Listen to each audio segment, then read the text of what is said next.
Hey guys, I'm here at the Rhinelander Restore. It's definitely different than the last time I was in here. This is where I got all the new old stock track lighting, and that's all sold. Some new unboxed fans there. Nice selection here. 2 or 3 Manhattans. Design houses were real popular in this area. Encon, Design House, SMC, Design House. Litex maybe? Is this a Design House? Let's see. No.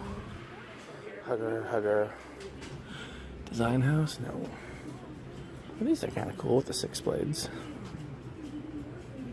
Tat. SMC, Design House, Encon, Lasco. Design House, SMC, Design House, CEC, Hugger, Hunter, Evergo. And I'm getting the banana fan. So you can kind of tell what fans were sold in northern Wisconsin. Design houses were sold at lumber yards. SMCs were at Menards and Walmart. Lascos were at Walmart.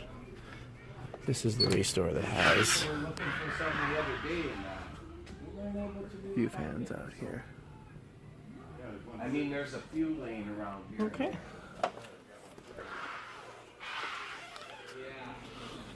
Thanks for watching.